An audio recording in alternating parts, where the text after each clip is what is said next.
Everything changed in a matter of seconds. Seriously, think about the Pittsburgh Steelers for a moment. This is the absolute bedrock of NFL stability.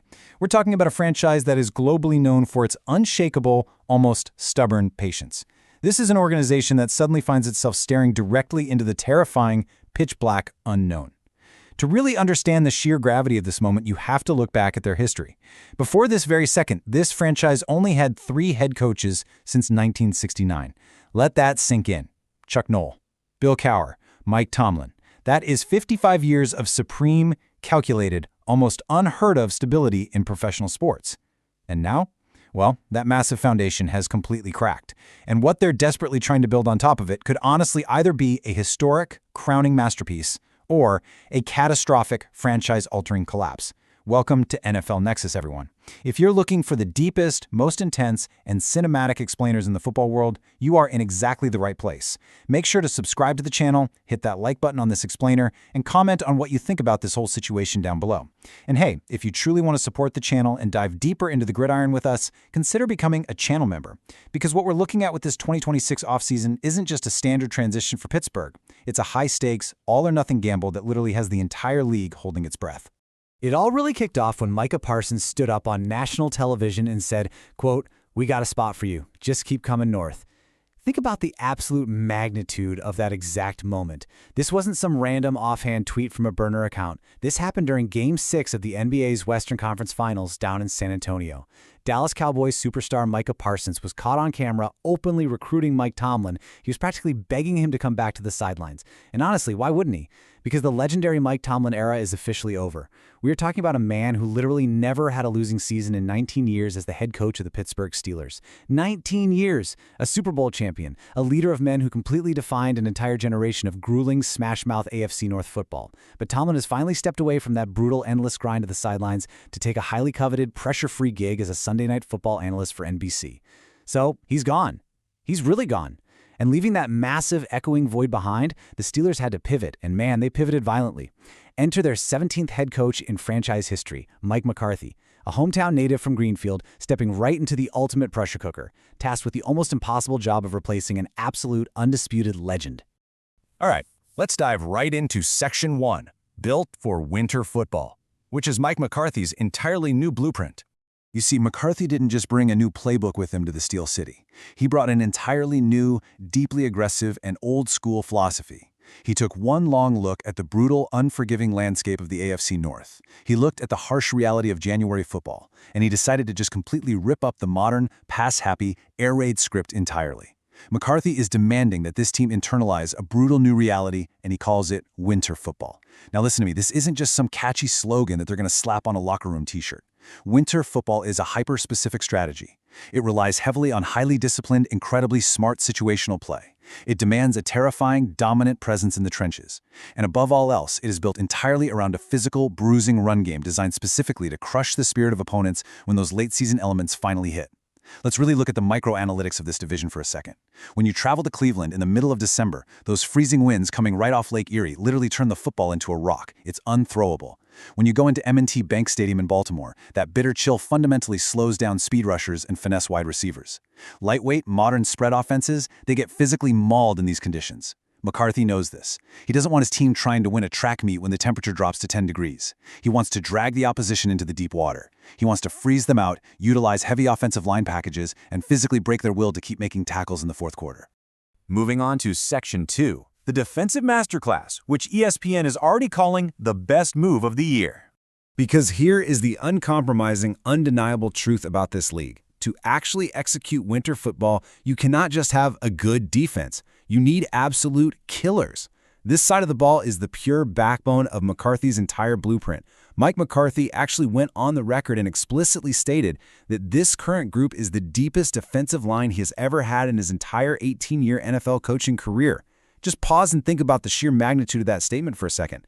18 years in this league, overseeing highly successful Super Bowl winning playoff teams in Green Bay and Dallas, and yet this is the most lethal front he's ever assembled.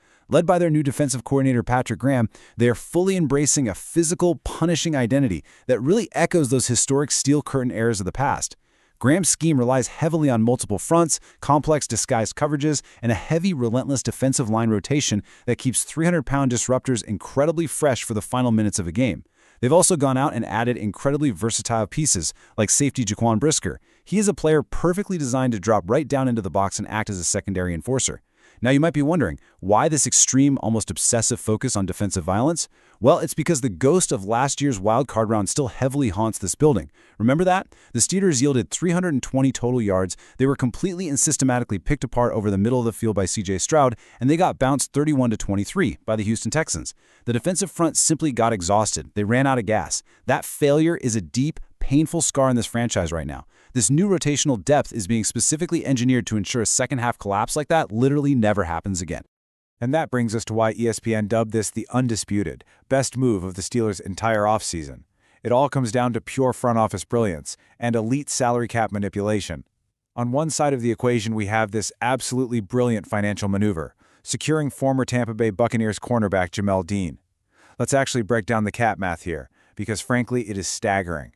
In the 2026 cornerback market, premium starters are commanding upwards of $20 to $22 million a year. That's just the going rate.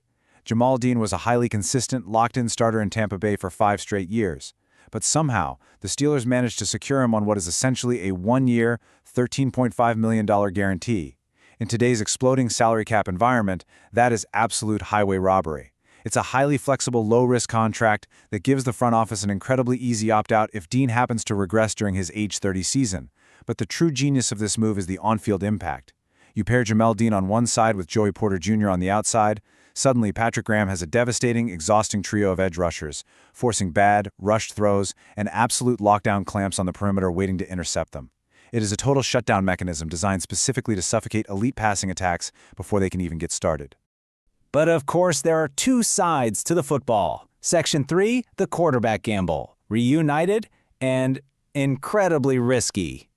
For all the strategic, mathematical, and financial brilliance on the defensive side of the ball, the tension in Pittsburgh absolutely skyrockets the second we look at the offense. The front office pushed every single one of their chips to the center of the table on a massive, highly polarizing bet. 42, Aaron Rodgers is 42 years old. Let me repeat that because it's the most important number of this entire explainer. 42. He is rapidly approaching 43, and he is the starting quarterback for the Pittsburgh Steelers in the year 2026. Look, NFL history is exceptionally notoriously cruel to quarterbacks in their 40s. Yes, Tom Brady defied time, but we all know he was a total anomaly. We watched Peyton Manning's arm turn to a noodle. We watched Drew Brees' arm completely fall apart at the very end. Aaron Rodgers has a very real, documented history of Achilles injuries, lingering calf issues, and significantly diminished mobility outside the pocket. The stakes here are astronomically high. ESPN did not hold back a single shred of criticism when looking at this. They evaluated the entire handling of the Steelers' quarterback room and emphatically dubbed this overarching strategy the single worst move of the team's entire offseason. ESPN's analysis cuts right to the bone of the sheer anxiety pulsing through this entire fan base right now. They wrote, quote, "At 42, the chances are far more likely that Rodgers is worse in 2026 than of any sort of dramatic improvement. And the pure, unadulterated frustration here wasn't just about his biological age. It was about the paralyzing, suffocating effect it had on the entire organization during the spring. The Steelers were literally left on hold for months. Think about that. A proud, historic, blue blood franchise, one with 6 Lombardi trophies gleaming in their case, was forced to just sit on its hands in free agency while a below-average starter from the previous year took his sweet time deciding whether he even wanted to continue playing professional football. The entire crucial window of the offseason was completely hijacked by a 42-year-old making up his mind on a darkness retreat, while other massive, game-changing free agents signed elsewhere. And honestly, there is a glaring, almost uncomfortable historical irony to this entire reunion that nobody seems to want to talk about.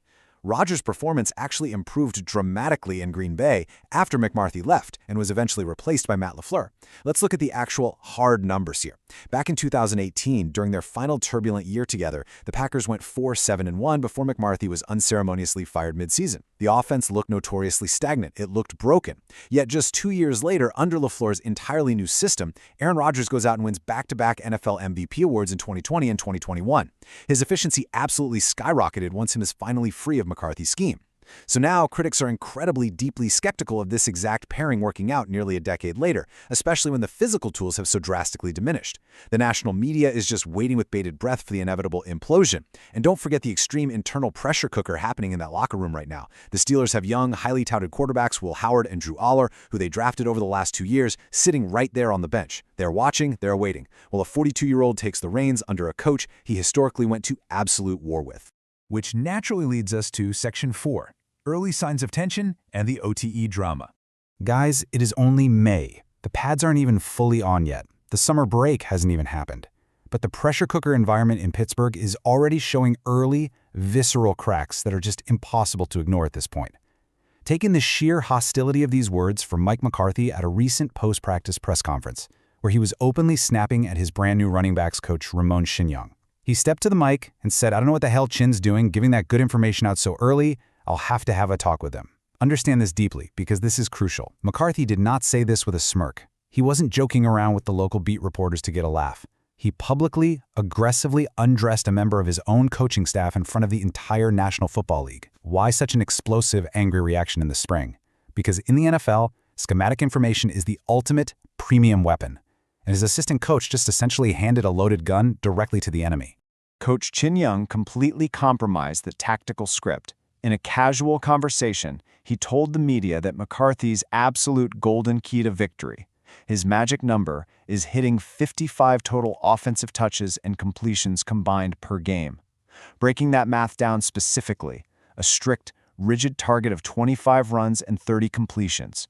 Now, to the casual fan, this might just sound like a fun piece of trivia, but in the league, this is a deeply, deeply revealing schematic tell. In the modern NFL, committing to 25 designed runs is massive. It forces the opposing defense to completely load the box. But more importantly, it mathematically restricts Aaron Rodgers' freedom at the line of scrimmage. Think about it.